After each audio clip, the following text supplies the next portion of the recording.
Hey everyone, Tony D with another hot take. This hot take is about, well, I guess it's about the media.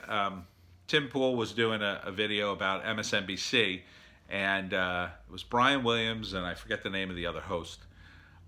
They made a math mistake on air where they thought because Mike Bloomberg spent over $500 million on his campaign, that he could have given everybody in the United States $1 million. That's not true. If you do the math, he could have given 500 people $1 million. And so, or he could have given everybody like $1 something. I think somebody figured it out as $1.56. Tim Pool's point of his video was that these people are so stupid that they can't do basic math. And I would respectfully disagree with that. And I know he's being a little bit hyperbolic, although I do think Brian Williams is as dumb as a post. I think it's not that they're stupid about math. It's just that math isn't the issue for them. What has always been the issue for these media celebrities is one thing and one thing only: their ratings, and consequently their money. So I think what probably happened is they saw that tweet, they thought it was funny, and they immediately put it on the air. Now, Tim's point was, how did this get past all the vetting process? I think that's evidence that there really isn't much of a vetting process at all. There's no need for it, because the vetting process isn't, is this an accurate story? Is this newsworthy? That's not the vetting process. It hasn't been that way for decades, in my view. I think the vetting process is, will people care about this? What was this? Was this on Twitter? Is it viral? Is it a ratings grabber? And I think that's why they chose it. They didn't do the math, not because they're bad at math. They didn't do the math because math is irrelevant to them. The only thing they saw was ratings, and they rushed it on the air to get those ratings. And no one saw, because no one was looking for it, because no one cares about accuracy anymore in most of these media giants. Certainly not MSNBC, which has been very inaccurate for a long time, in my view. And then he talked briefly about Chris Matthews, who just left. His contention is that Matthews has been pushed out. He's been Me Too'd simply because he stood up to Bernie Sanders. I don't know if it's that. I think, he was 74, and I think Matthews, they've probably been gunning for him for a while, looking to get rid of him, replace him with someone younger. And, they saw an opportunity when his comment about Bernie went viral, and their fan base hated him for it. So they took it as an opportunity to get rid of him. And probably they could screw him a little bit on the money because, I don't know what his contract says, but I'm certain that there's a clause in his contract that probably has something to do with his public behavior. And if they could construe that as, well, that kind of violated your contract, they could maybe I don't think they'd totally screw him over, but they might, say, well, you got to give up part of your contract or whatever. You can't sue us or whatever. So I think it's all about money. These guys are so ratings obsessed. They left the land of news a long time ago. It's not about news. It's a show. It's a show about people delivering the news and saying things that are breathless and important, but really they're not, because they're just pretending it is, and that's their show. So, are they that stupid that they can't do the math? In fact, I think probably it's a combination of, I'm certain one or two of the assistants there probably saw the math and said, wait, that doesn't sound right. But are they going to go up to Brian Williams and say that? No, because there is a culture when you have talent at that level. And the culture is akin to a French monarch. You do not speak to the royalness. You do not speak to Brian Williams. You do not make eye contact with Brian Williams. You bring him his coffee and go your merry way. That is how those people at that level act. There are people wrangling the people around them who have direct contact with the talent, who then bring in other people and make the rules. And one of the rules is probably don't make eye contact with him unless he talks to you. Don't talk to him unless he talks to you. That is a fairly common practice with this talent because, you know, on the pragmatic side of it, one of the things they want to avoid some starry-eyed kid who gets a job there going, "Oh, Brian Williams, it's great to meet you, man. Hey, listen, I've been a big fan of yours for a long time. I thought maybe we could go out after the show, you know, grab a beer or something and just talk. That'd be great." They don't want that. It's uncomfortable because Brian certainly doesn't want to go with some rando who just started working there. And, you know, he is a big-time celebrity, makes a ton of money. And when you're pulling in that kind of money, every second of your life is valuable, right? Because you're like rich, okay? You have to imagine what it's like to live like these people. They're rich. They're like fabulously wealthy. They live an amazing lifestyle. They dress in incredible clothes. Every day they come in, they get makeup, they get a little haircut, they get their eyebrows plucked and their nose hairs plucked. I mean, you get treated like royalty. They bring you a drink, anything you want to eat. You get the exact thing you want. Oh, I would like a sandwich with the crust cut off, tuna fish, not too much mayo, only Hellman's mayo. And I'd like a little cilantro on that and a pickle on the side. And please don't make the bread too soggy. I mean, these are things that happen, right? And after years of this, the demands start to click up.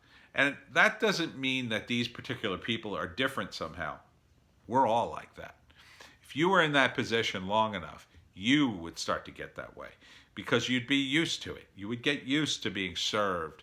And then one day you get a bad sandwich and you're like, what the hell is wrong with this sandwich? Who screwed up this order? And then people would go running like, oh my God, I'm so sorry. I'm so sorry. So sorry. Because the people working underneath you typically make a whole lot less, number one. Their expenses are, you know, it's not that they're not paid kind of well. The problem is they live in New York and it's very expensive to live there. But they got to live there if they want to work in TV. And if they work for, you know, if they're the assistant to someone who hosts the news, then they're getting up hours before the host to rush in 2 hours ahead of time, make sure everything's perfect for them. And then they got to wait until the host leaves and then they're cleaning up, you know, a couple hours afterwards or making sure someone cleans up. They got to have everything just so because, again, they're rich and they're used to this fabulous treatment. So you don't want to come into your dressing room and find a bunch of used hankies all over the place or something. Like, well, what the hell? Nobody cleaned up here last night? I'm totally pissed off now.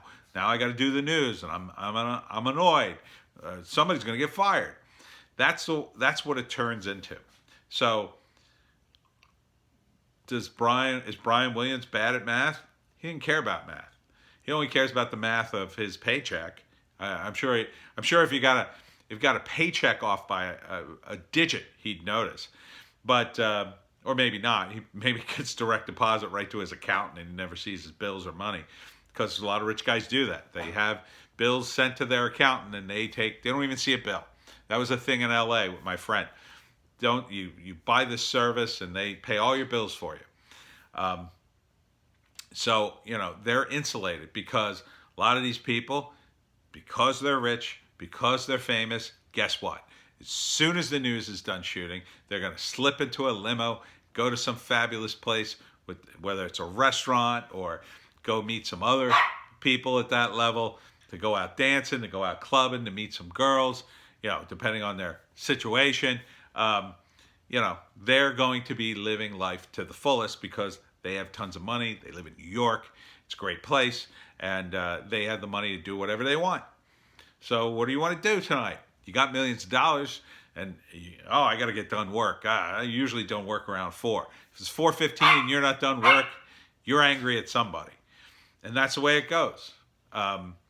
So, I think it's probably very likely that one of the assistants saw immediately that math was wrong, but they would be petrified to correct Brian Williams, to say, "Oh, Mr. Williams, you don't want to say that on the air tonight. That math is wrong." No, you're not gonna say that. You're not gonna correct Brian Williams. You're not even allowed to look him in the eye unless he talks to you. Likely, I'm guessing. I've heard that situation is with other talent. Is it with Brian Williams? Maybe he's a down to earth guy, a nice guy who doesn't do any of that posturing. But I kind of doubt it. He's been in the business a long time. I'm sure he has his own little quirks and little things that if they're not just so, if his assistant doesn't get it right, he stomps his foot and goes, "What the hell happened here?" Because he's a rich, important guy. And, I don't blame him to some extent for acting that way. Did he get math wrong? Yeah, who cares? He's still rich. How do you like that math? Did I misinform people? I don't care. What do I care? I'm rich. I'm rich. I'm going to go home to my mansion, my beautiful wife and kids, and then I'm going to go out and do whatever the hell I want. And this weekend, I'm going to go skiing. And, that's the life these people lead. They're more concerned about the fun they're having than doing any work. They're looking... They're just wondering, when am I going to retire? When am I going to get out of this job so I could do even more vacation stuff? That's why these people go on vacation for weeks. They go on vacation for a month, or they have double vacations. They have 2 weeks and then they have another 2 weeks off. And then they get all Christmas off. It's crazy, the schedule. And really, once they get to that level, and it's not to knock their talent. They have a lot of talent. You can't be a talentless hack to get to that position. But you can be a know-nothing in terms of news. You can be somebody who doesn't give a, crap about the truth or news or journalism, because that's not the focus anymore, in my view. The focus is ratings. And does the truth provide ratings? Sometimes. Does journalism? Sometimes. But sensationalism always does. Fear always does. The coronavirus is a huge ratings boost. And they will milk that. They will make people scareder than they should be. Which, sounds ironic me saying it if you've seen my coronavirus video. But, they'll push even my buttons. And I'm kind of a media savvy guy. So I think, when it comes to the media, when it comes to MSNBC in particular, you're essentially watching millionaires. Millionaire talent on air who, at this point, why are they doing it? Why was Chris Matthews at 74 still on the air? At 74, most people are retired. He's got millions of dollars. He could have retired 9 years ago. Easy. But, partly it's ego, partly they love it, and they want to see how long they can do it, and partly because they live this highfalutin lifestyle. The lifestyle of actually doing the news is great, because they're kind of not working, in a sense. They're not lifting things. They're, they got to memorize a few lines. They got to perform. It's not like they're doing nothing, but... they get treated pretty damn good. When you have your food brought to you and you get groomed every day, and you get free clothes, and you get a limo to and from work, and is it really that bad? Is it really a mystery why you keep doing it while you're 74? Why not? You're still having a good time. You were having a good time when you were 64, 44.